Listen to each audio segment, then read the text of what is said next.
ngo umwuka we yifuza ibyo kamere yanga. Umwuka arifuza kukizwa, umwuka arifuza kugira ukuri, umwuka arifuza ko wihangana, umwuka arifuza ko utegereza icyo Imana yavuze, umwuka arifuza ko urindira Imana ikazakurengera, umwuka arifuza ko uyitandukanya n'abajura, umwuka arifuza ko witandukanya n'ibiyobyabwenge ujyamo, umwuka arifuza ko witandukanya n'ubusambanyi bwakubase, umwuka arifuza ko witandukanya n'ubujura bukumereye nabi, umwuka arifuza ko witandukanya n'ubutinganyi, umwuka arifuza ko witandukanya n'igihaha n'igisa nacyo mu izina rya Yesu. Isi kundisha ishashagirana ngo nawe ushashagirane nayo, ahubwo yoborwa n'umwuka wera w'Imana. Kuko kuyoborwa n'umwuka, Pawulo yabirebye aravuga ngo mu gihe nk'iki kigoranye ni ukuri ndabinginga bene data muyoborwe, ndavuga ngo muyoborwe n'umwuka, kuko abayoborwa n'umwuka ari bo bana b'Imana. Mutandukane n'ibyo kamere ikunda. Kamere muntu nyine bayumva umuntu uyu munsi umuntu murahura yambaye ubusa bigaragara ko yambaye ubusa, wamubwira ati yewe ko wambaye ubusa, atari ko se ati naho ukirura cyasigaye inyuma, ati Imana ireba mu mutima ntabwo ireba mu kumubiri cyangwa ku myambaro. Barakubeshye. Pawulo maze yaranditse aravuga ngo nubona kurya inyama uzi n'ukuntu inyama iryo ko ari uwo bicumuza uzayireke. None se ubwo yarinjije? None worambara ubusa bakubwira ngo wambaye ubusa ngo Imana ireba mu mutima. Ukusa n'ukugenda nibyo bigaragaza uwo ndiwe. Twongeye kubasuhuza cyane abantu bakunda kudukurikira kuri Shaka Imana TV. Tubasabira umugisha w'Imana utagabanyije nkuko mujya mudukurikira. Imana namwe igiba mu byanyu byose, igibagirira neza kubwo kwitanga mukadukurikira. Abakoze subscribe turabashimiye, n'abatarazikora naho mwayamureba ku biganiro mukayikora, za like, za share, kugira ngo dukomezanye ibiganiro bijye bibageraho by'ijambo ry'Imana. Intego ituzana kuri Shaka Imana TV niyo kwamamaza ubwami bw'Imana. Murakoze cyane, reka dusenge. Ngiye ugiye kubabwira ijambo ry'Imana kuri Shaka Imana TV, nitwa Evangeliste Eli. Reka dusenge Imana kugira ngo tuganire icyo Imana ashyize ku mutima wanjye. Imana ibaho umugisha. Uri Uwiteka, ufite imbaraga, ubutware, ubushobozi, ubasha gukora cyane biruta ibyo twibwira n'ibyo dutekereza. Uri Imana, tugiye kuvuga imirimo y'amaboko yawe, udufashe kuvuga ibyawe nkuko bikwiriye mu izina rya Yesu, amen. Tugiye gusoma ijambo ry'Imana. Nahaye umutwe uvuga ngo ni iyihe mico igaragara ku muntu watakaje mwuka wera, cyangwa umuntu watakaje mwuka wera arangwa n'iyihe mico. Reka dusome Bibiliya. Ni ijambo riri mu Bagalatiya ibice ni 5 n'umurongo wa 16 turageza kwa 17. Haravuze ngo ndavuga nti muyoborwe n'umwuka, kuko aribwo mutazakora ibyo kamere irarikira, kuko kamere irarikira ibyo umwuka yanga, kandi umwuka yifuza ibyo kamere yanga. Kuko ibyo bihabanye, nicyo gituma ibyo mushaka gukora atari byo mukora. Amen. Umunsi aya masaha iri jambo tugiye kuvuga bivuze ngo ndavuga ngo muyoborwe n'umwuka. Hari umuririmbyi urimba ngo umuntu uri mu mubiri, ndumva yitwa Gonzage. Impamvu uyu mugabo Pawulo yandika abwira Abagalatiya yababwiye ngo muyoborwe n'umwuka, nazanye ijambo rikubwira ngo utayobowe n'umwuka uba uri muri risike zikomeye. Niyo mpamvu Pawulo yavuze ngo muyoborwe n'umwuka, kuko abayoborwa n'umwuka nibo bana b'Imana. Ese ingaruka zo kutayoborwa n'umwuka ni izihe? Kuki Pawulo yahatiye abantu kuyoborwa n'umwuka?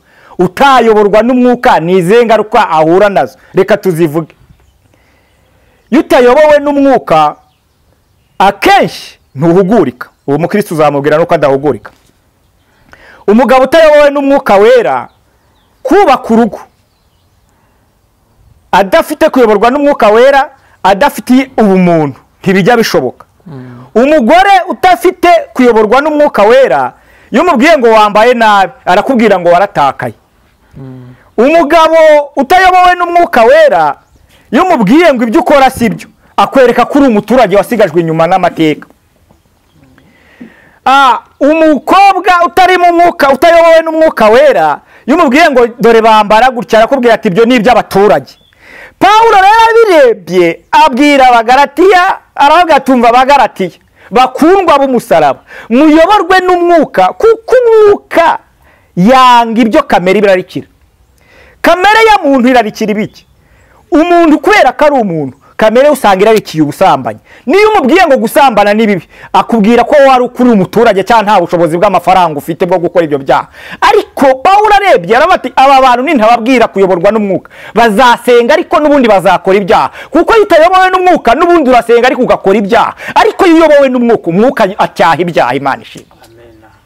Noneho Pawulo aravuga ati rero nimuyoborwe n'umwuka. Kubera iki? Itandukaniro ry'uko umuntu yayobowe n'umwuka. Iyo uyobowe n'umwuka ujya guhemuka, umwuka akakubwira ngo ibyo ugiye gukora ntabwo ari iby'abana b'Imana. Ariko iyo utayoborwa n'umwuka, ntutinya kubeshya umuntu ko Imana ikubwiye nta kivuganye nawe. Iyo utayobowe n'umwuka, ntugira isoni zo kubwira umuntu amagambo ateye isoni. Iyo utayobowe n'umwuka, ntugira isoni uri umubyeyi kusohokana n'undi mugabo akakujyana muri hoteli kuko nta mwuka ukurimo, kandi uterana mu rusengero. Ariko kuko uterana udafite mwuka wera, uraterana ukaroga. Uyu munsi dufite ikibazo kubona abakristo bari kugenda mu bakristo bene wabo bakataha bariye uburozi. Kubera iki? Abo bantu nubwo basenga ariko ntibayoborwa n'umwuka. Pawulo yabirebye aravuga ngo aba bakunzi b'umusaraba, bakundwa b'umusaraba, kugira ngo mwirinde irari ry'iby'isi, kugira ngo mwirinde irari rya shitani ryo kuyoborwa ryo gukora ibyaha, muyoborwe n'umwuka. Kuko nujya guhemuka, umwuka arakubwira ngo no, ibyo si iby'abana b'Imana. Niyo ugiye kubeshya, umwuka arakubwira ngo no, abantu bayoborwa n'umwuka ntibagira ibinyoma. Niyo ugiye kugambana, umwuka arakubwira ngo ibyo si iby'abajya mu ijuru. Iyo ugiye guhemuka, umwuka arakubwira ngo ibyo si iby'abantu bajya mu ijuru bafite urugendo rujya i Kanani. Kuyo mpamvu Pawulo yavuze ngo bakundwa ubu turi abana b'Imana. Icyakora icyo uko tuzasa ndi kurerekanwa. Aravuga ngo icyakora icyo tuzi nuko Kristo niyerekanwa, tuzasa nawe. Ufite iyihe sura? Ufite iyihe sura? Yohana, urwandiko rwa Yohana rwa mbere aravuga ngo bakundwa ubu turi abana b'Imana. Ibice 3. Ariko uko tuzasa ndi kurerekanwa. Icyakora icyo tuzi, Imana ishimwe, nuko Kristo asa niko tuzasa. Reba urasute uyu munsi kusenga ariko nubundi ukaba uri umubeshyi. Kubera iki? Wabuze mwuka, ukeneye mwuka. Ko nsenga ariko nubundi simbinduke, ni ikibazo hawe ukeneye mwuka wera. Uyu munsi umugabo kuki usenga uri bishop ariko imbinduka ntizihinduke? Nuko usenga nubwo uri bishop ariko ntabwo ufite mwuka wera kuyobora. Nubwo uri umubwiriza wa butumwa nkuko nanjye ndi kubwiriza ubutumwa, ariko kubera ko ubikorana amanyanga, nta urabura iki? Urabura mwuka wera. Kuki ni gute uhanura kandi uri umwesikoro kandi ukabona biranemeye? Reka nkubwire kuri iki kintu. Impamvu uhanura ukabona biranemeye kandi uri umwesikoro, nuko impano nta kihuriyeho n'agakiza. Wikwibira ko impano ufite ari agakiza. No, yoborwa n'umwuka, kuko abayoborwa n'umwuka nibo bana b'Imana. Nuko ngo Pawulo ababwira ati rero kamere yanga iby'umwuka wera yifuza. Kuko umwuka warifuza ko ubaho nk'umukirisitu. Kamere yakubwira ati kudasambana waba uri ninjije ufite amafaranga yawe. Ariko umwuka yakubwira ngo ibyo si bikwiriye. Umwuka wera we arakubwira ngo ntukibe. Kamere yakubwira ngo utibye nawe wazakira gute nk'abandi. Urumva ko mwuka wera ntabwo agomba guhuza na kamere yawe. Ariko Pawulo arababwira ngo kandi mwuka wera we yifuza. Imana ishimwe. Ibyo umwuka we yifuza kamere nawe irabyanga. Bivuze ngo kamere na mwuka birabangamirana, ariko emera kuyoborwa na mwuka aho kuyoborwa na kamere. Kuko nuyoborwa n'umwuka uzaba umwana w'Imana, ariko nuyoborwa na kamere uzajya ikuzimu.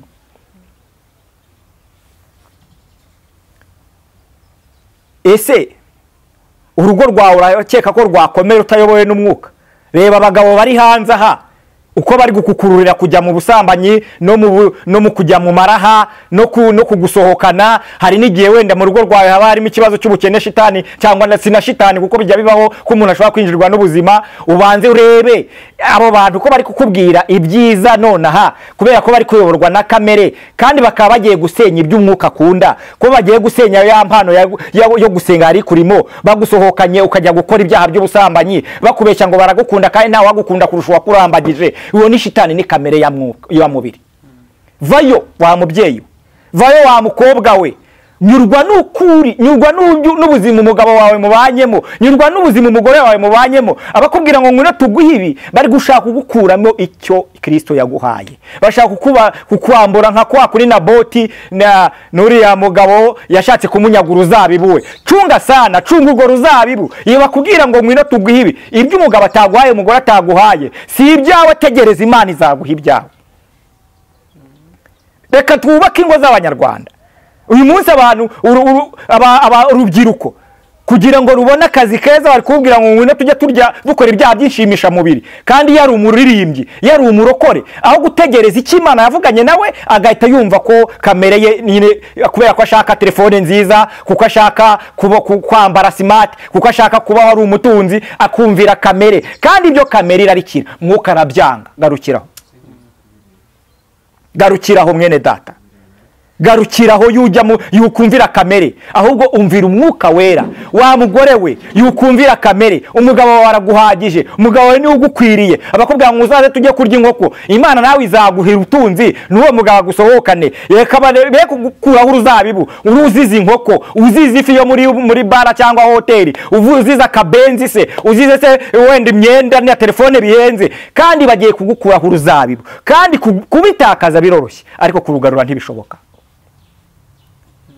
Irinde risike zatuma abana babaho nabi wa mugore we, irinde risike zatuma abana babaho wa mugabo we, ushukwa na kamere ya mubiri, ugatakaza mwuka wera. Kandi wibuke kugomba no kubinyangamugayo, kuko kamere ya muntu nyine ikubwira ko ukwiye kubaho wumva nyine ibyo wifuje byose ubibona. Ariko mwuka wera we ntabwo ariko abaho, kuko Imana ntikorana n'abajura, Imana ntikorana n'abasambanyi, Imana ntikorana n'ababeshyi. Uri bishop cyangwa uri umwigisha, uri pasiteri cyangwa uri umuvugabutumwa, ariko ni wowe udashobora kumvira umugore, ni wowe udashobora kumvira umugabo, kandi ibyo byose kamere niyo iri kubitegeka. Ariko mwuka wera ntabwo abyemera.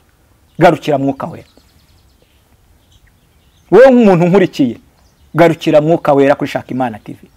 Reka ngutangarize ko muri Yesu niho honyine hari amahoro n'ibyiringiro bizima. Nubwo kamere yikuyobora kurusha kuyoborwa n'umwuka, kuko ijambo yavuze ngo ndavuga ngo muyoborwe n'umwuka, kuko abayoborwa n'umwuka aribo bana b'Imana. Waba wararuhiye iki? Naba nararuhiye iki? Maze imyaka 20 mu idini cyangwa itorero nsengeramo, naradiyakonye, nararirimbye, naracuranze, narantonye indirimbo, kandi kamere kanganza ngakora abantu bakabazi ko nkorera Imana, kandi nkora ibyaha mbizi. Ubeshya pasiteri, mbeshya umwigisha, ubeshya mu rusengero usengeramo, bazi ko uri umukristo, ariko urabizi ko utari umukristo. Urabizi ko ubicamo ukajya gusambana, urabizi nawe ko ubicamo ukajya kunywa amayoga, urabizi ko nawe ubicamo ukajya gusinda, urabizi ko nawe ubicamo ukabeshya umuryango, urabizi ko nawe ubicamo ukaba umunyabinyoma, urabizi ko nubwo ukora ibyo ujya ugenda ugasohokanwa n'abagabo batari abawe, urabizi ko nubwo ukora ibyo ujya usohokana umugore utari uwawe, urabizi ko nubwo ukora ibyo ujya uhuguza abantu amafaranga, urabizi ko nubwo ukora ibyo iyo umuntu agugujije amafaranga utamwishyura, urabizi ko nubwo ukora ibyo nawe byose urabizi, kandi nta bugingo. Ibyo nibyo kamere arashyikira. Umvira mwuka wera. Umwuka we yifuza ibyo kamere yanga. Umwuka arifuza kukizwa, umwuka arifuza kugira ukuri, umwuka arifuza ko wihangana, umwuka arifuza kutegereza icyo Imana yavuze, umwuka arifuza ko urindira Imana ikazakurengera, umwuka arifuza ko uyitandukanya n'abajura, umwuka arifuza ko witandukanya n'ibiyobyabwenge ujyamo, umwuka arifuza ko witandukanya n'ubusambanyi bwakubase, umwuka arifuza ko witandukanya n'ubujura bukumereye nabi, umwuka arifuza ko witandukanya n'ubutinganyi, umwuka arifuza ko witandukanya n'igihaha n'igisa nacyo mu izina rya Yesu. Garukira Yesu, garukira Yesu, kuko Yesu anatinze urupfu rwo ntirutinze. Uzajye waba wararuhiye iki? Nawe utaramenya Yesu, iki nicyo gihe cyo kwakira Yesu, kuko muri Yesu nta gihombo kirimo. Nta muntu urakira Yesu wahombye, nta muntu urakira Yesu ngo wabyicujije, kuko muri Yesu niyo utaba ufite ibyo kurya, iyo uri muri Yesu ugira ibyiringiro kuzabibona, bigatuma ubaho wumva uri free. Umuntu ukomeye yakubwira ngo humura, ibyo azakugirira neza akabyihorera, ariko Kristo yaguhaye ihumure, icyo avuze arakirinda ibihe n'ibihe. Ne kwigirira nabi, emera tuyoborwe n'umwuka, emera kuyoborwa n'umwuka, nemere kuyoborwa n'umwuka. Apana ibingibi tubona uyu munsi umuntu ari gushaka kuyoborwa n'impano, kubera ko ahanura neza bikaba ariyo bimutwara mu kigare, akabirenza akagenda azi ko yemerwa n'Imana. Hari n'abantu uyu munsi kubera ko byabaye nkaho bimaze kuba ku mugani, hari umwigisha wageze avuga ngo hari pirate na original. Umuntu ari kugenda kuko yinjiye ku muhanuzi runaka, yamubwira ngo Imana ikugiriye neza, agahita yumva ko ari umwana w'Imana. No, umuhanuzi ntabwo wamubuza kureba, niba wavuye gusambana kuko nyine arareba, kandi aho Imana ibera danje cyangwa igitangaza yiguhaye ndikunyaga. Wewe wahawe impano y'ubuhanuzi, kuba ugihanura ntibivuze kuri kumwe n'Imana, kuba ukerekwa ntibivuze kuri kumwe n'Imana, kuba ukirota ntibivuze kuri uri kumwe n'Imana. No, kubera ko nawe urabizi ko nubwo uhanurira ku byaha, urabizi ko nawe nubwo ubwiririza ku byaha, urabizi ko nawe nubwo uri umuvugabutumwa wamaze kurangira. Garukira Yesu. Impano ntizigukange ngo wibwire kuri kumwe na Yesu.